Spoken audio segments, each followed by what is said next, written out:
Ang kwentong ito ay hango sa totoong buhay. Mula ito sa isa nating kabayan na itago na lang natin sa pangalang Popoy. Walang eksaktong taon. Probinsya ng Iloilo. Kung minsan ang kakayahan ay hindi makikita sa panlabas na anyo, ito ang pinatunayan ng ating karakter sa kwentong ito. Naninirahan kasama ng kanyang tiyuhin itong si Popoy. Mula sa angkan ng mga antingero ang binata. Ngunit hindi katulad ng kanyang mga kaanak. Walang alam ang binata sa lihim na karunungan. Nasa edad 18 si Popoy ng mga panahong ito. Hindi nakapagtapos ng kolehiyo. Tumulong na lang sa paghahanap buhay sa pamilya. Bilang mula sa angkan ng mga antingero, hindi lingid kay Popoy ang mga ritual, dasal, at kung ano-ano pang mga gawain ng isang taong may alam sa lihim na karunungan. Hindi naman sa wala itong interes. Ngunit sadyang hindi lang nababagay sa binata ang ganitong larangan. Masyado itong matatakotin na kung minsan ay umaabot pa sa puntong napapahamak ito. Isang hapon, naatasan ang binatang hakutin ang mga kahoy na inipon ng kanyang tiyuhin sa gubat. Medyo malayo ang lugar, kaya naman nagmadali ang binata upang makauwi ng maaga. Habang papauwi, biglang bumuhos ang napakalakas na ulan. Maswerte na lamang si Popoy dahil may abandonadong kubo sa lugar. Nakisilong ito bago pa man tuluyang mabasa ang mga dalang kahoy. Habang nakaupo at inaantay ang pagtila ng ulan, kumulog ng napakalakas. Kasunod nito ang matalim na tama ng kidlat. Takot na takot ang binata dahil napakalapit lang ng punong tinamaan nito. Halos hindi makaalis sa kinauupuan si Popoy. Nanginginig ang katawan at nanlalamig. Lalo pa nang tumama sa parehong puno ang isa pang kidlat. Sa isip-isip ng binata, tila sinasadya ng langit na patamaan siya ng kidlat. Ngunit napagtanto nito na ang kidlat ay hindi tumatama sa parehong direksyon ng 2 beses. Naalala ni Popoy ang sinabi ng tiyuhin tungkol sa mga mutya, partikular sa pangil ng kidlat. Kapag 2 beses kinagat ng ahas na gawa sa kuryente ang isang puno, naiiwan ang pangil nito. Bagamat natatakot, naglakas loob ang binatang puntahan ng puno. Nagliliyab ito dahil sa lakas ng kuryenteng dumadaloy sa katawan. Maging ang mga damo sa paligid, walang tigil ang pagningas kahit napakalakas ng ulan. Sa pag-asang may matatagpuan, nilapitan ni Popoy ang putol na puno, ngunit wala siyang nakitang kahit ano. Nadismaya ang binata. Nagsisi dahil lumabas pa siya ng kubo. Ano ba yan? Masyado ako nagpapaniwala sa mga sinasabi ni Uncle Pablo. Wala namang hilig sa akin ng mga mutya na yan. Ay nako, makauwi na nga lang. Mamaya may aswang pa dito eh. Wika ng binata sa sarili. Akmang aalis na sana nang biglang nahagip ng tingin ang isang matandang nakaupo sa tabi ng puno. Natigilan ang binata at nangilabot dahil alam niyang walang tao sa lugar na yun kung hindi siya lamang. Dahan-dahang lumingon si Popoy para kumpirmahin ang nagip ng tingin. Ngunit nang maitutok ang tingin sa lugar, wala naman siyang nakita. Biglang napasigaw ang binata dahil narinig niyang may kung sinong nagsalita mula sa likod. May hinahanap ka ba? Ang bilis mo namang sumuko. Bakit hindi mo muna tignan ng mabuti ang paligid? Malay mo, natakpan lang ng mga dahon. Wika nito. Nanginginig sa takot ang binata. Ngunit kahit papano ay nabawasan ito nang makita ang isang binatang halos kasing edad niya. Nakasuot ito ng pangkaraniwang damit. May dalang tungkod na tila mula sa ugat ng puno at may suot na kwintas. Ang bato ay nagliliwanag na parang baga na mula sa nasindihang uling. Anak ng... Tinakot mo naman ako, kaibigan eh. Oo, may hinahanap ako. Nagbabakasakali ako na baka totoo yung sinasabi ni Uncle Pablo tungkol sa mutya ng kidlat. May alam ka ba sa ganon? May hawak ka pang tungkod ah. Ang angas mo naman. Tugon ni Popoy. Ganun ba? Gusto mo, tulungan kitang maganap? Tanong ng binata at kaagad namang pumayag si Popoy. Muli itong naglakad papunta sa punong tinamaan ng kidlat. Ang sabi kasi sa akin ng chewing ko, kapag 2 beses daw tumama ang kidlat sa iisang lugar, nag-iiwan daw yun ng pangil eh. Yun ang... Hindi na ituloy ng binata ang sasabihin. Dahil paglingon nito, wala na ang kausap. Ibinaling ang tingin pabalik sa puno. Tumambad naman sa kanya ang matanda. Ito din yung nahagip niya ng tingin kanina.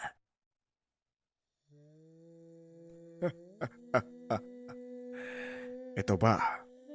Ito ba ang hinahanap mo, Popoy? Wika ng matanda. Sabay pakita ng isang maliit na bilugang bato na halos kasing laki lang ng hintuturo ng binata.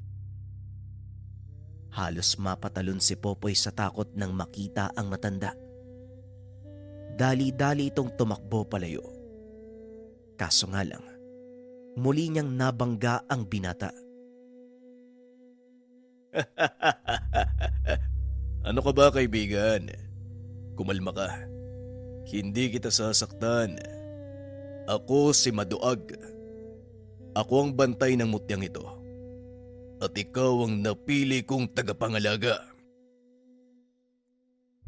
Wika ng binata. Sabay abot sa kanya ng mutya. Bakit ako? At saka, nasan yung matanda? Tumawa ng malakas si Maduag. Nagpalit ng anyo. Sa pagkakataong iyon, ang matanda na ang kaharap ni Popoy. Ay, naku talaga, oo. Ako at ang binatang nakita mo ay iisa. May kakayahan akong magpalit ng anyo sa kahit anong naisin ko. Isa kong engkanto. Ang tawag yung mga tao sa amin ay linte. Pero ang lahi namin ay tinatawag na tahang kilat. Pagpapaliwanag ng matanda. Sa mga hindi nakakaalam, kadalasang nagiging reaksyon ng mga tao ay salitang linte na kung ibig sabihin sa Kabisayaan, isang uri ng pagmumura. Ngunit ang totoong kahulugan nito ay kidlat. Marahil ngayon nyo lang din narinig ang lahing engkanto na tahang linte o tahang kilat. Yon ay sa kadahilan ng kakaunti lang sa mga ito ang nagpapakita sa mga tao. Kadalasan silang gabay ng mga mutya, partikular sa pangil ng kidlat, lalo na kung ito'y natagpuan ng isang antingero mula sa 2 kidlat na tumama sa iisang direksyon. Sinasabi ding dala ng unang tama ng kidlat ang mutya, at ang ikalawa naman ay ang gabay nito. May kakayahang magbagong anyo ang mga tahang kilat Maaari silang mag-anyong tao o hindi kaya naman pusa. Sa ibang kaso ay puting ahas o bayawak. Ang totoong anyo ng mga nilalang na ito ay purong enerhiya. Wala silang katawang kagaya sa ibang engkanto at pinaniniwalaan din sa kalangitan ang tahanan ng mga ito. Bumababa lamang sa mundo upang makisalamuha sa mga tao. Balik tayo sa kwento. Kung ganun, bakit ako'y napili mong tagapangalaga? Pwede namang iba. At isa pa, hindi ako kagaya ng chewin ko. Wala akong kakayahang gumamit ng mga mutya o kahit nga magpagana ng mga dasal. Hindi ko kayang gawin. Mga laga pa kaya ng mutya? Eh ako nga halos di na makaligo eh. Tugon ni Popoy. Hindi naman kailangang may alam ka. Masyado mong inaalala ang mga bagay na yon. Kayong mga tao, masyadong nag-aalala sa kaalaman. Ngunit bago ka magkaroon ng kaalaman, kailangan mo munang subukan at matuto. Pinili kita dahil may nakita akong kabutihan sa'yo. Malinis ang isipan at hangarin mo sa lahat ng bagay na siyang katangian ng isang karapat-dapat na tagapangalaga ng mutya. Tugon ni Maduag. Matapos ang pag-uusap ay nagpaalam na ang binata. Ngunit hindi pa din ito inaakalang magbabago ang buhay niya nang hindi inaasahan. Pagkarating sa tahanan ay sinalubong ito ng chewin. Lalabas na din sana ito para hanapin ang binata. Nag-aalala siya, lalo pat biglaan ang pagbuhos ng ulan. Pabuti naman nandito ka na. Akala ko kung anong nangyari sa'yo eh. Wika ng chewin. Pasensya na po uncle kung nag-alala kayo ha. Inabutan kasi ko ng malakas na ulan dun sa abandonadong kubo. Tugon ni Popoy. Walang problema. Ang mahalaga ay nakauwi ka ng ligtas. Sige na, magbihis ka na muna at kumain. Nauna na ako maghapunan eh. Ang tagal mo kasing umuwi. Muling wika ng chewin. Matapos magbihis ay dumiretso na ito sa hapag. Napansin naman ng tiyo ang kakaibang aura ng binata. Kaya kagad niya itong nilapitan.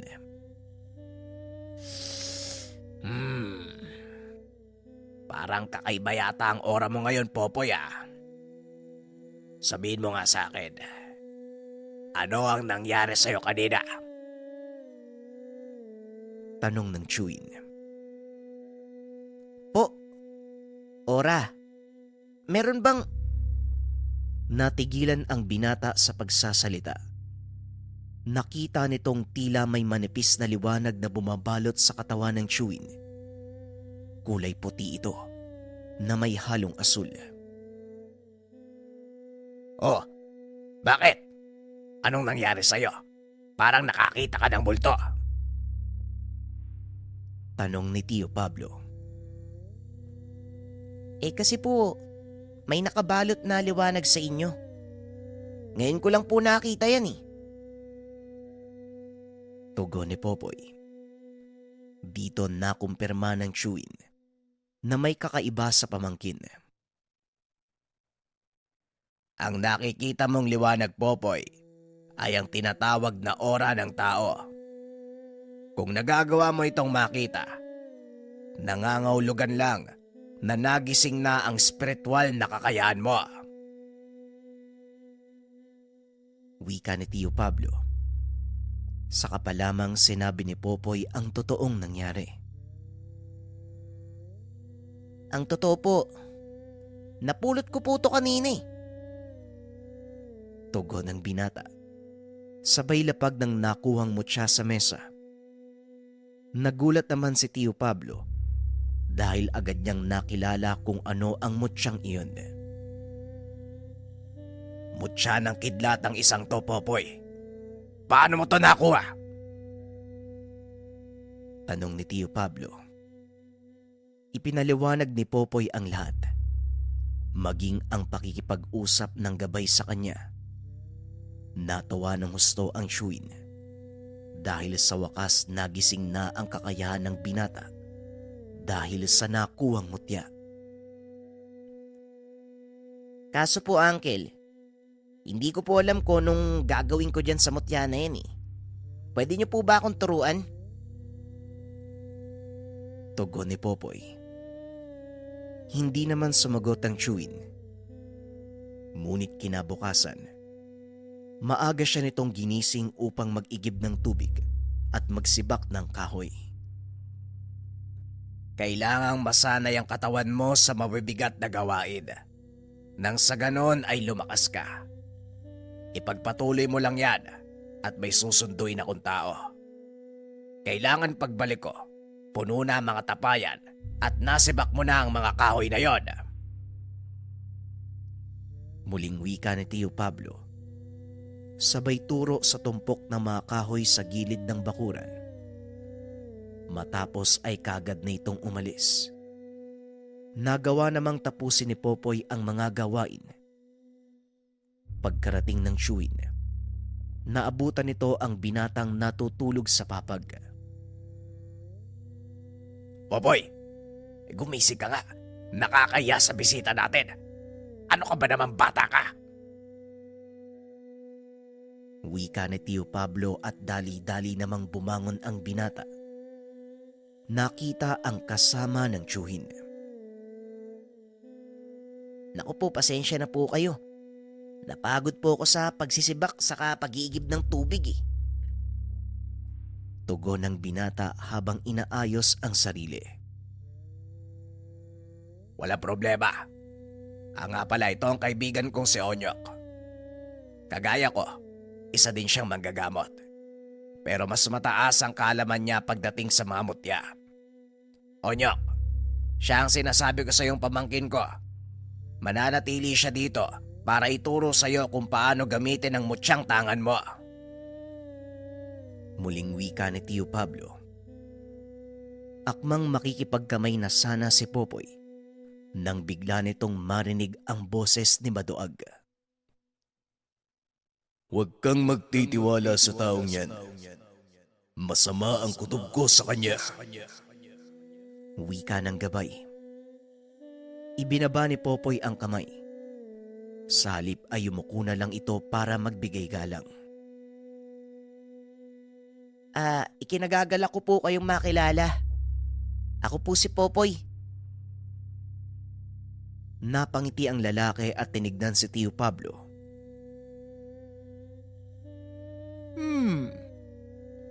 Mukhang mahababang pagsasanay ang pagdadaanan natin ito. Magsisimula ako sa pagbibigay ng respeto. Wika ni Onyok.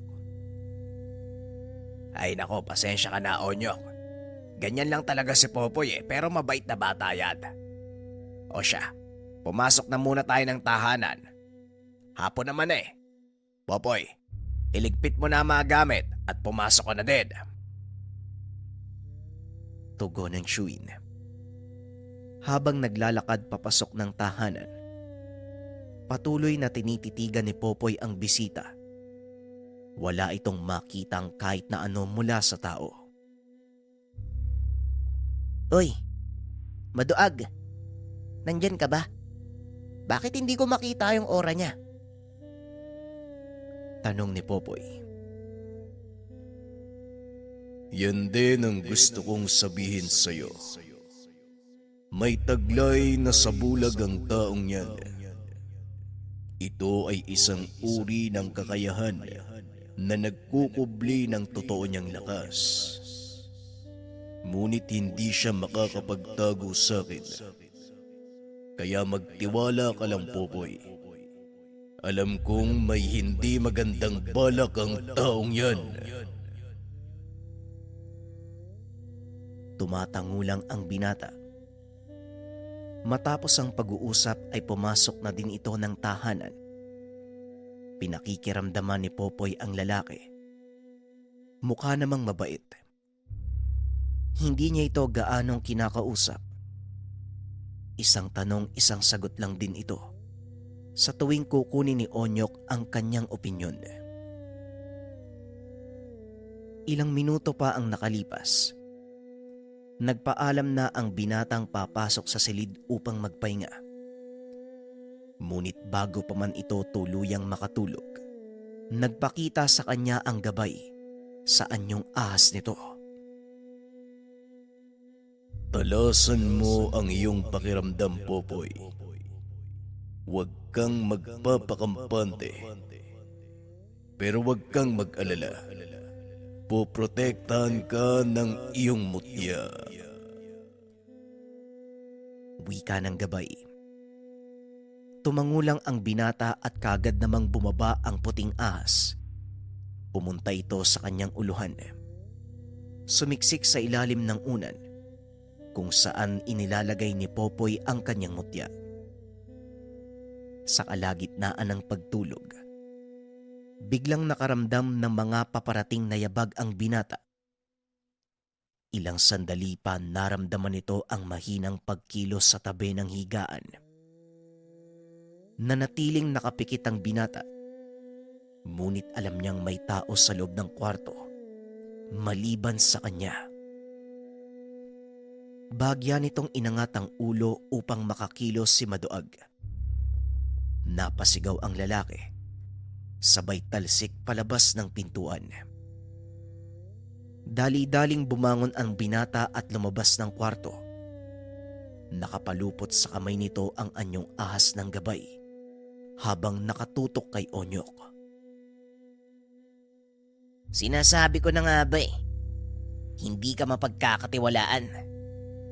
Tumayo ka kung ayaw mong matusta. Wika ng binata. Kagad lumabas ng kwarto si Tio Pablo. Laking gulat nito nang makitang nakahandusay sa sahig si Onyok. Popoy, anong ibig sabihin nito? Bakit mo inatake si Onyok?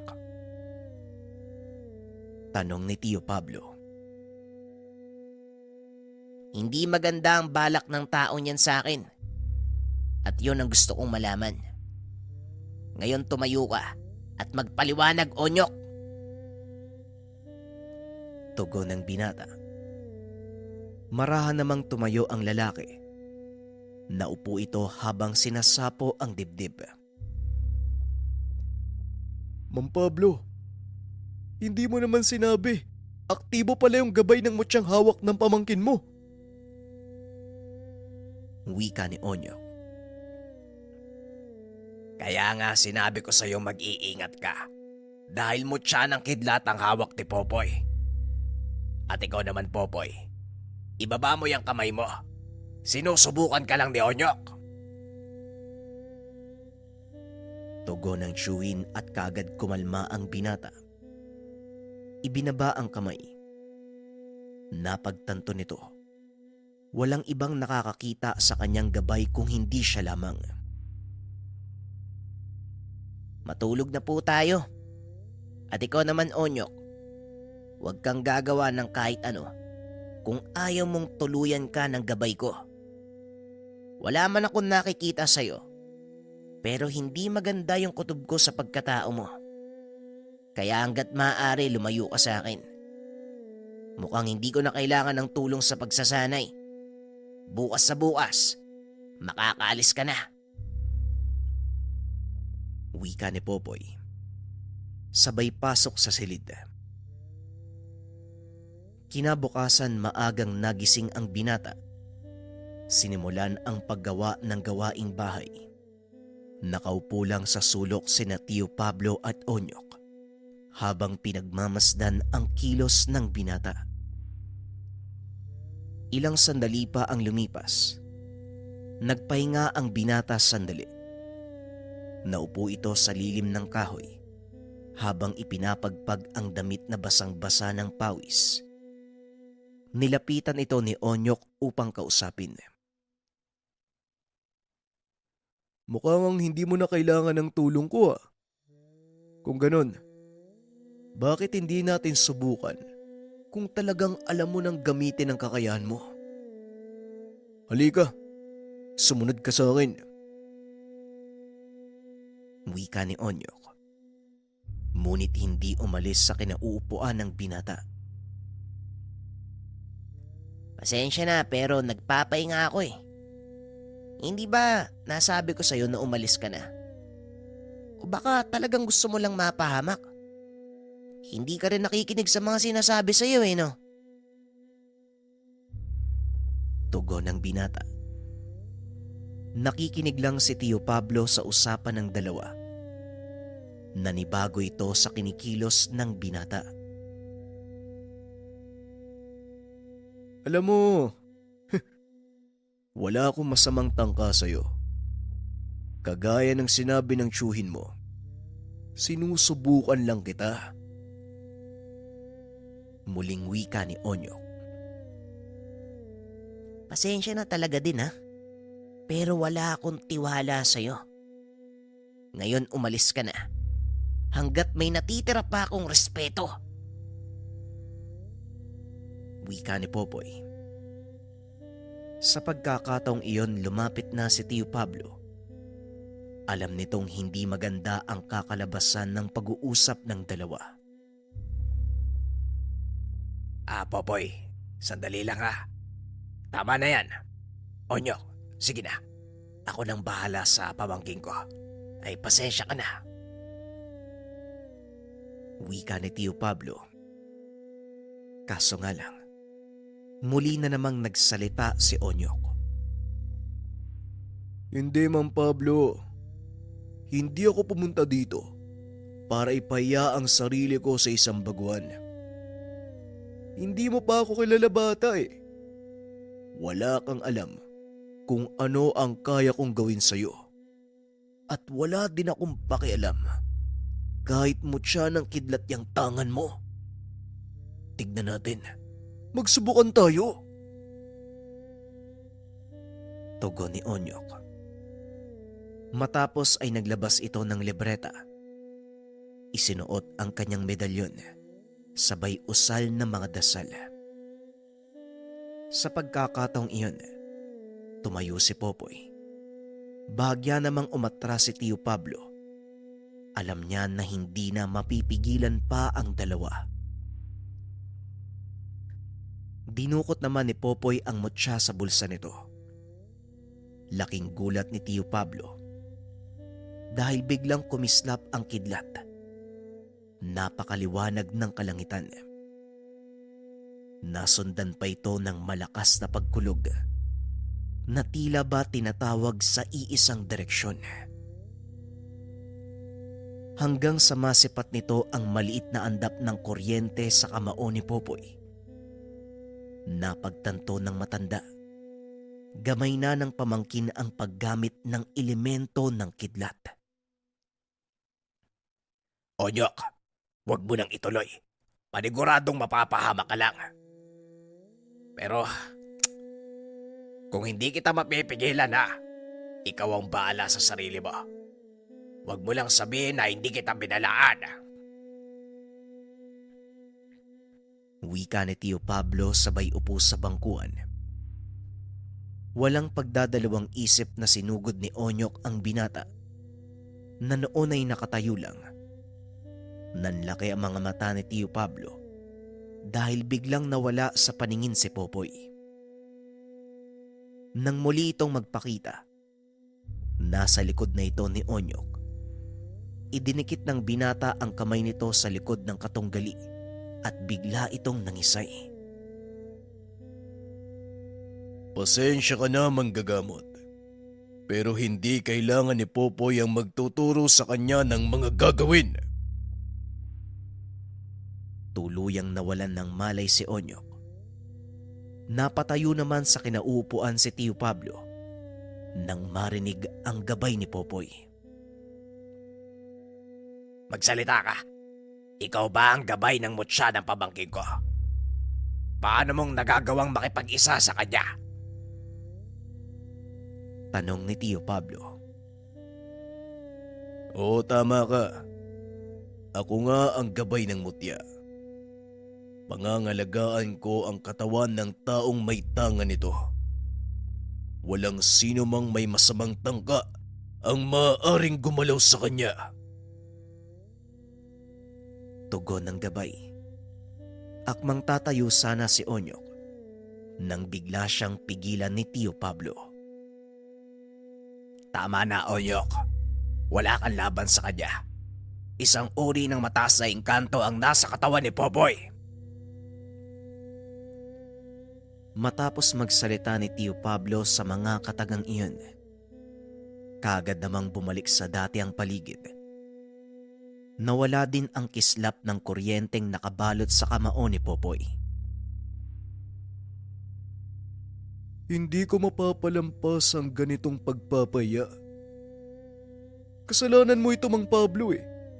Kung hindi mo ko isinama sa lugar nyo, hindi sana mangyayari ang ganito.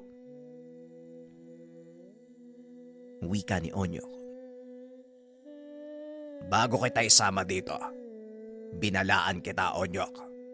Pero nung sinabi mo, wala kang pakialam kung malakas na engkanto ang makakarap mo. At ngayong nagkatotoo ang sinabi mo, nalagay ka sa alanganin, ako ang sisisihin mo. Hindi ko akalain na mahina palang mag-isip ang disipulo ni Tatang Ingo.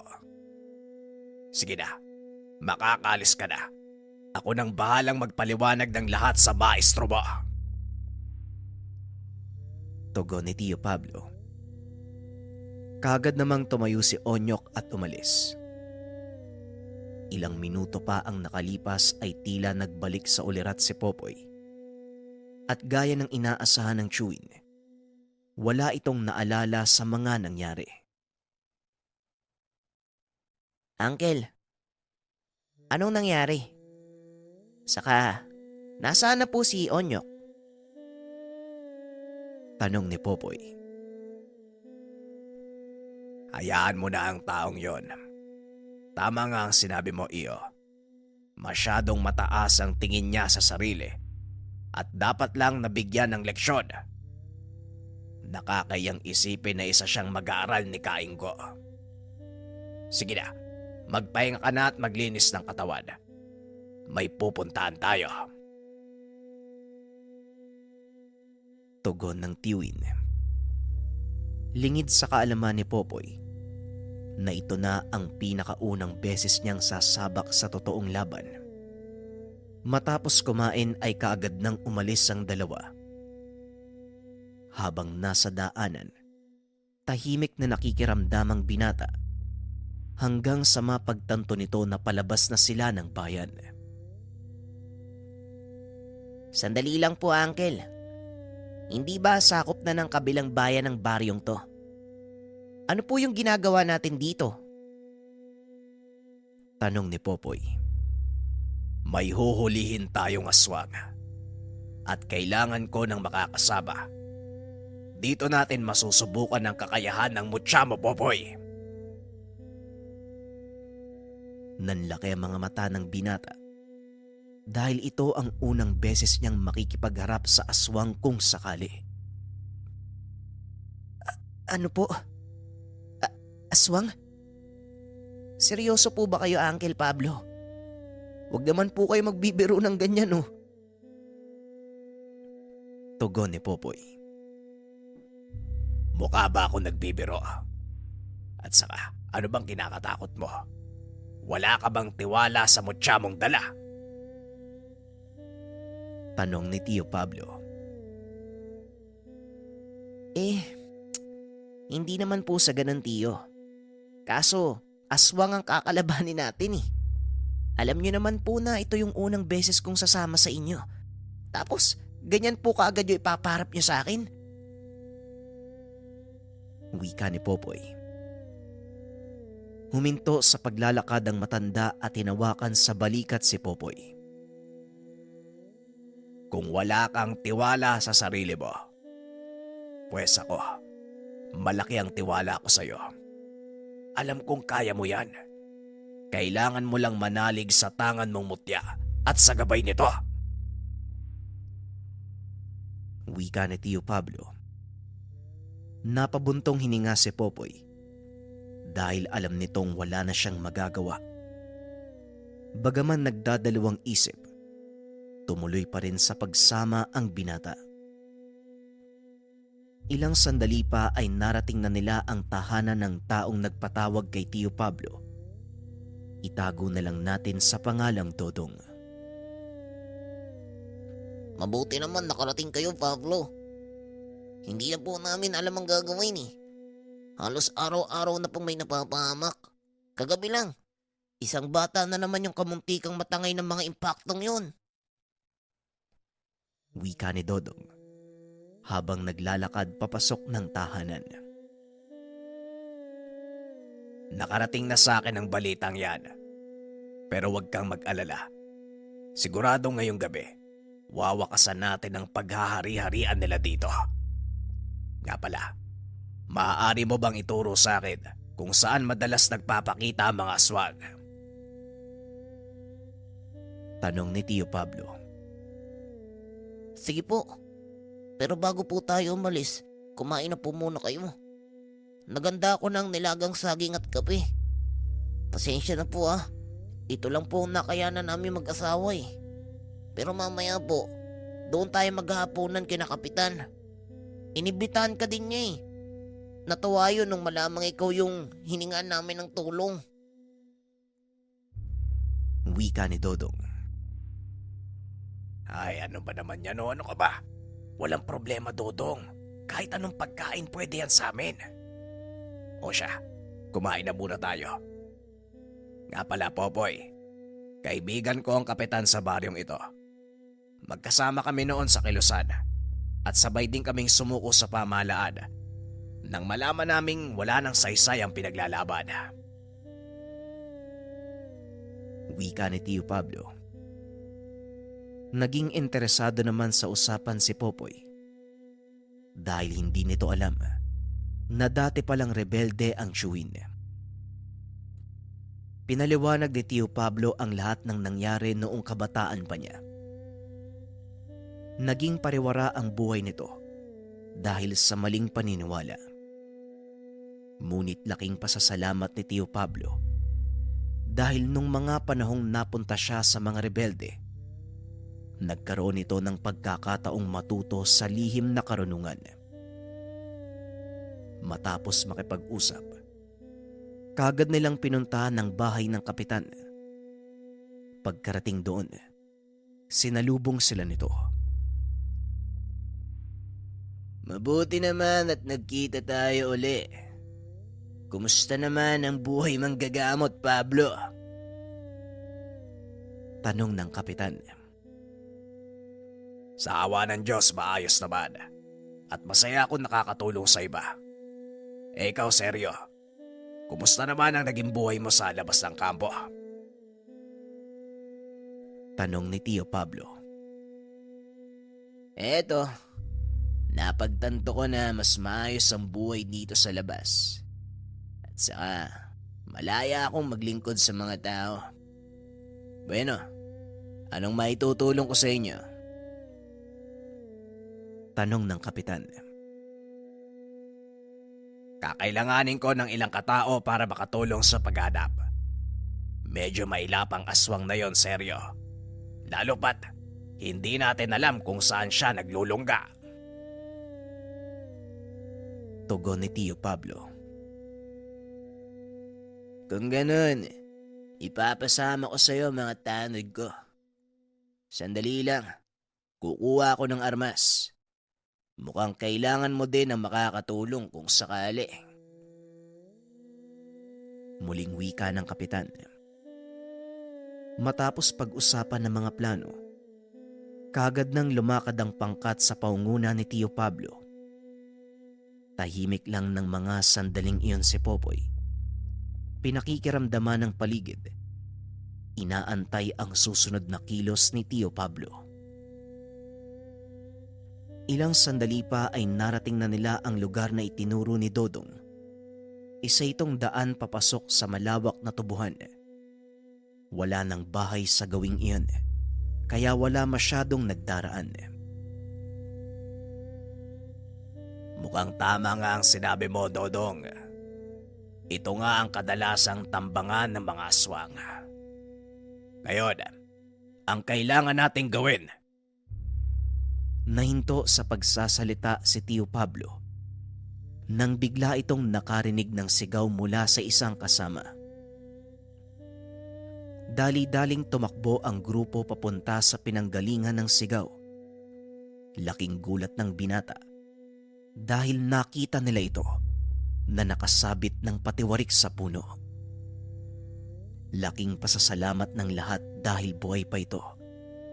At ayon sa mga kasamahan, isang malaking anino ang dumagit sa kanya at isinabit doon sa may puno. Muling nag-ikot sina Tio Pablo. Sa pagkakataong iyon, napaiwalay si Popoy sa chewin dahil sumama ito sa kapitan. Habang naglalakad, napansin ng binata ang mga bakas ng paa sa lupa.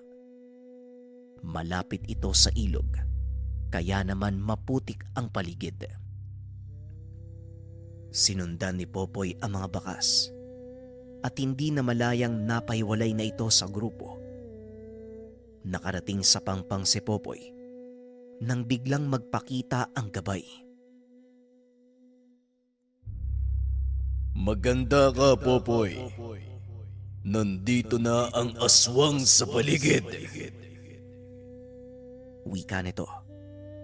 Matapos ay biglang nakarinig ng kaluskos ang binata. Tumambad sa kanyang harapan ang isang malaking aso. Napako sa kinakatayuan ng binata dahil ito ang una niyang pagkakataon na makaharap ang lihitimong aswang. Sa ngayon, hayaan mong ako ang makipaglaban. Wala kang maaalala pagkatapos, pero wag mo nang isipin yun. Ang mahalaga, matalo natin ang nilalang na ito. Wika ni Magdoag. Matapos ay nawalan ng malay si Popoy. Sakto namang nakarating ang kapitan at si Tio Pablo. Nakita ng mga itong nakikipaglaban si Popoy sa isang nilalang. Akmang susugod na ang ilan pa sa mga tao ng kapitan. Ngunit pinigilan sila ni Tio Pablo. Sandali lang. Hayaan niyong makipaglaban ang pamangkin ko. Wika ni Tio Pablo. Nanatiling nakatayo ang mga ito sa isang sulok habang pinapanood na makipagsagupaan si Popoy. Ibang tao ang nakikita nito sa pamangkin. Ibang klase kang magturo, Pablo. Nakikita ko sa mga kilos ng pamangkin mo ang kausayan mo noong kabataan pa natin. Wika ni Kapitan Seryo. Ano?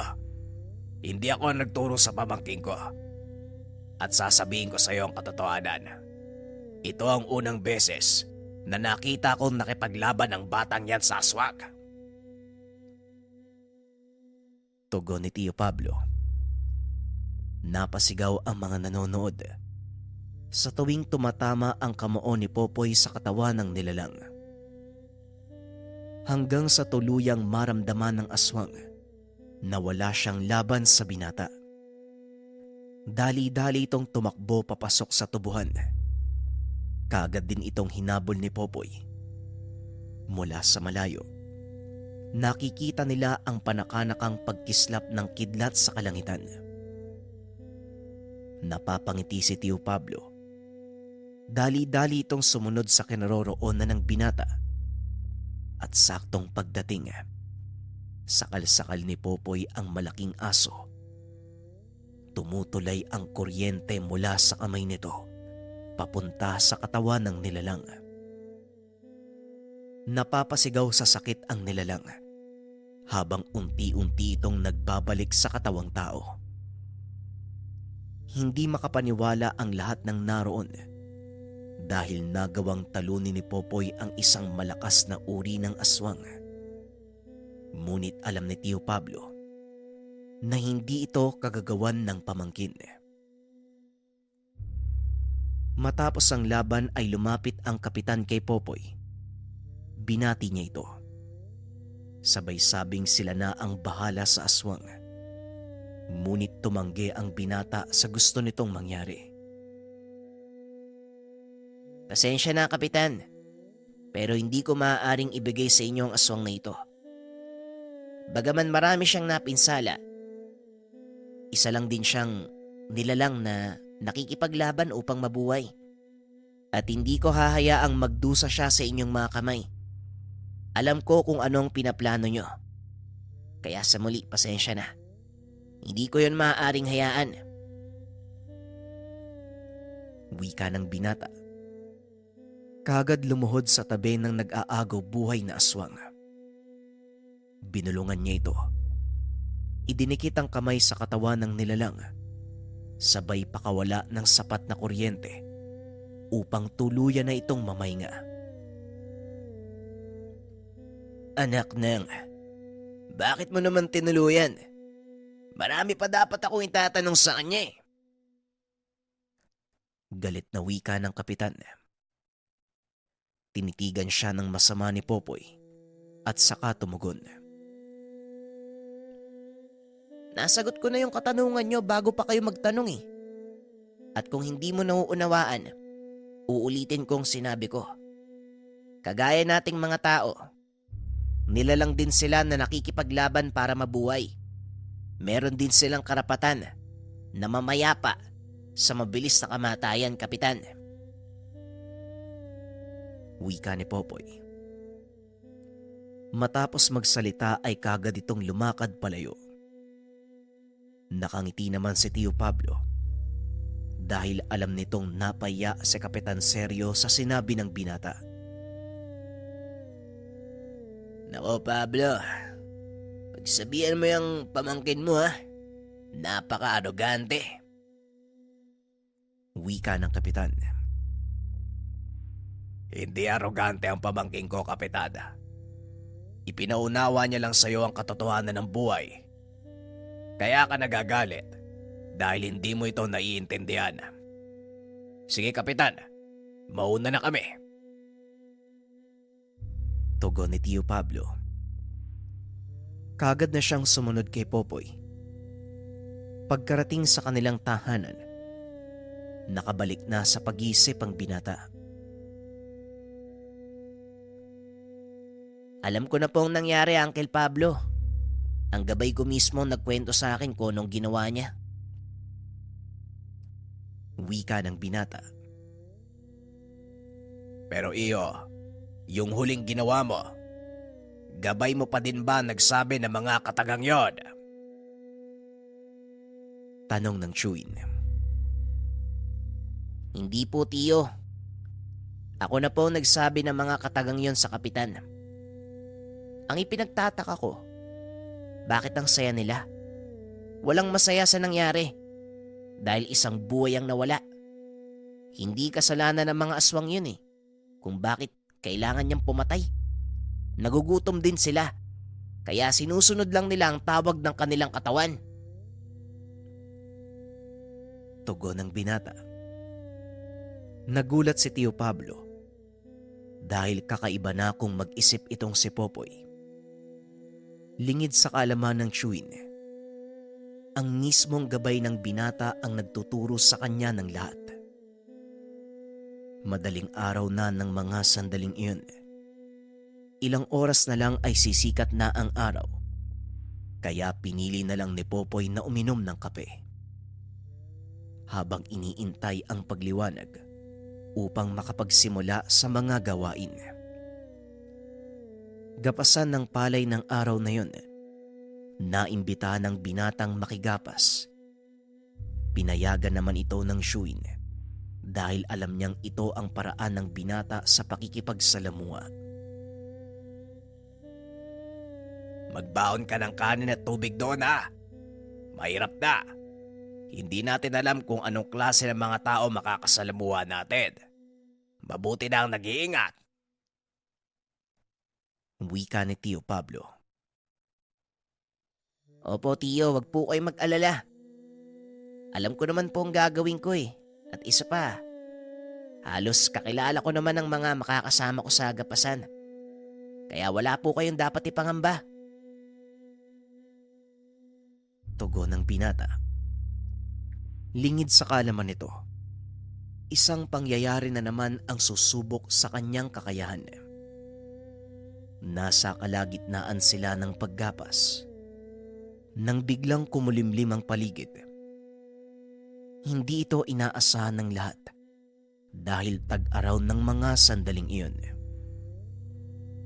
Dali-daling tumakbo si Popoy sa ilalim ng maliit na puno ng anahaw. Pumutol ito ng ilang dahon upang makagawa ng maliit na sisilungan.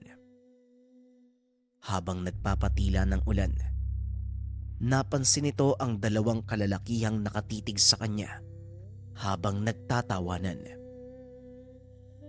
Hinayaan niya lang ito dahil maaari ding iba ang pinagtatawanan ng mga ito. Hanggang sa tuluyan ng tumila ang ulan, malapit nang matapos ni Popoy ang kanyang ruta, kaya nagmadali na ito. Nagawa namang matapos ng binata ang mga gagapasin, ngunit nagpa siya ang may-ari ng palayan na bukas na ito isalang sa treser. Gawa ng basa pa ang mga uhay. Walang magagawa ang binata kung hindi ang sumunod. Umuwi ito. Nagpaalam kay Tio Pablo na doon matutulog para bantayan ang kanyang mga gapas na palay. Uso kasi sa lugar ang nakawa ng ginapas, kaya kailangan itong bantayan hanggang sa tuluyan itong maisalang. Pagbalik ng binata sa lugar, naroon din ang ilan sa mga kasamahan.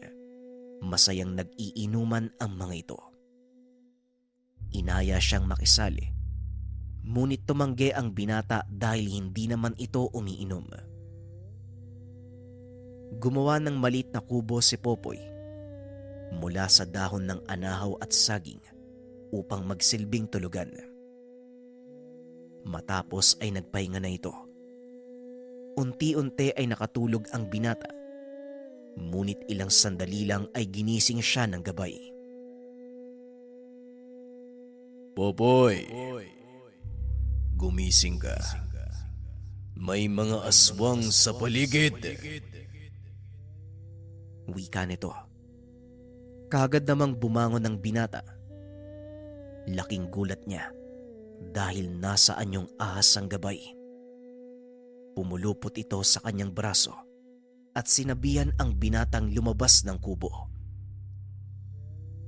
Pagkarating sa labas, kagad natanaw ni Popoy ang anino ng dalawang tao. Nakatayo ito sa malayo, kaya hindi niya gaanong maaninag ang muka ng mga ito. Sinong nandyan? Anong kailangan nyo?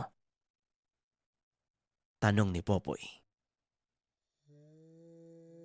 Hindi sasagot ang mga yan, Popoy. Hinala ko, ikaw na lang ang natitirang buhay dito. Muling wika ng gabay. Naloko na. Maduag. Mukhang mapapalaban na naman tayo nito ah. Handa na ako, Popoy. Alam mong hindi kita iiwan. Kung ganon, ano pang inaantay natin dito? Pag-uusap ng dalawa. Sabay takbo papunta sa kinaroroonan ng dalawang nilalang. Nang maramdamang sumusugod na si Popoy, kagad namang sinalubong ng mga nilalang ang binata. Nahuli ng isa sa mga ito si Popoy. Ngunit ang isa pa, nagawa namang hawakan ng binata sa leeg. Matapos ay nagpakawala ito ng malakas na kuryente, dahilan para kapwa mapabitaw ang nilalang. Ano? Itutuloy pa ba natin to? Tanong ng binata. Totoo nga ang sinabi ni Onyok. Mayabang ka nga. Tugon ng isa sa mga aswang. Sabay sugod sa binata. Inundayan naman ito ng suntok ni Popoy. Kaagad bumulagta ang nilalang.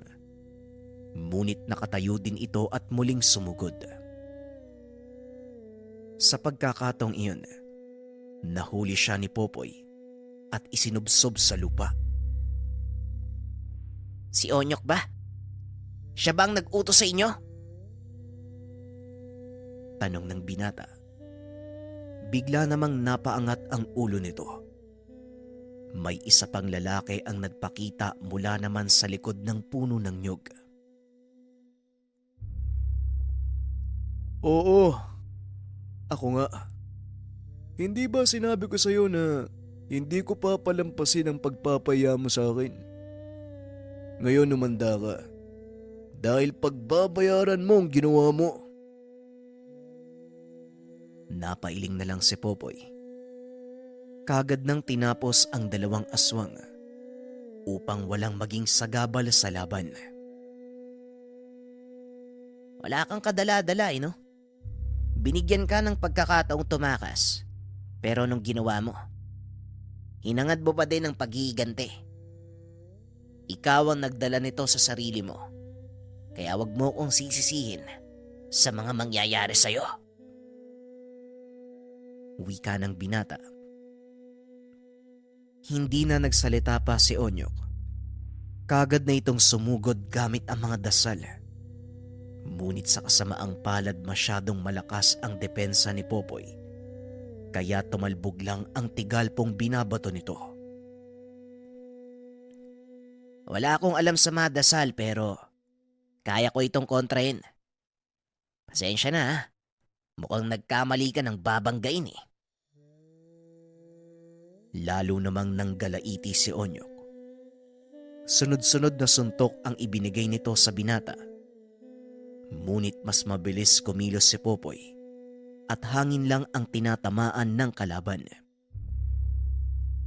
Hanggang sa mahawakan siya ng binata, napangiti si Popoy at nagsalita. Alam mo na. Alam mo na kung anong mangyayari sa'yo, Onyok. Napasigaw si Onyok dahil alam nitong katapusan niya na. Isang malakas sa pulso ng kuryente ang pinakawalan ni Popoy na naging dahilan para masunog ang katawan ni Onyok. Natusta ito na tila tinamaan ng kidlat. Hindi akalain ng binatang magagawang makipagsabwatan ni Onyok sa mga aswang para lamang makapagiganti. Kinabukasan, pagdating ng mga tao, tumambad sa kanila ang 3 sunog na bangkay.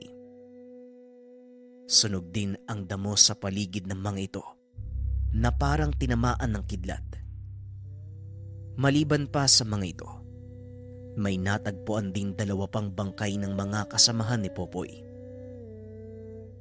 Inusisa ang binata sa nangyari at ang tanging sinabi nito, wala siyang alam sa kung anong naganap. Tinanggap naman ng mga otoridad ang dahilan nito dahil maging siya ay walang naaalala sa mga nangyari. At kung hindi dahil sa gabay, hindi niya ito malalaman. Sa kaganapang iyon, tuluyang nalaman ng mga tao ang totoong kakayahan ni Popoy. Ito ang naging daan upang makilala siya bilang mamamatay aswang. Nalagay sa panganib ang buhay ng magtiyuhin sa baryong iyon, kaya pinili nilang umalis. Namuhay sa malayong lugar kung saan walang nakakakilala sa kanila. Namuhay ng payapa ang binata. Kaso nga lang, alam niya rin sa kanyang sarili, hindi pa tapos ang lahat. Patuloy siyang pinapaalalahanan ng gabay. Huwag magpakampante.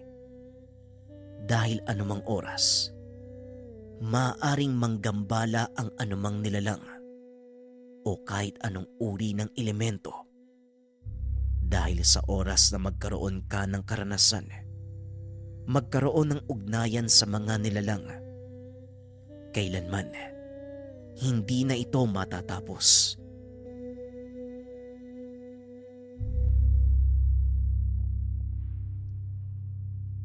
JD nga pala mga kabayan, shoutout kay Darius Mabitad. Ang sabi niya, idol pa shoutout naman sa lahat ng taga Cebu City sa grupo ng mga tricycle drivers. Lagi kaming nakikinig sa'yo. Request din idol, pakita uli yung habak de bala at gabay na medalyon, ano ang pinagkaiba? Unahin natin yung gabay medalyon. Yung gabay medalyon, Darius, more on gabay sa pang-araw-araw na buhay. May mga pagkakataon na hindi natin alam yung gagawin natin sa buhay, di ba? Doon makakatulong yung gabay. Gabay sa negosyo, pag-ibig, career, kalusugan, at iba pang bagay. Tapos, habak de bala naman, Darius, mataas na uri ng tangan to eh.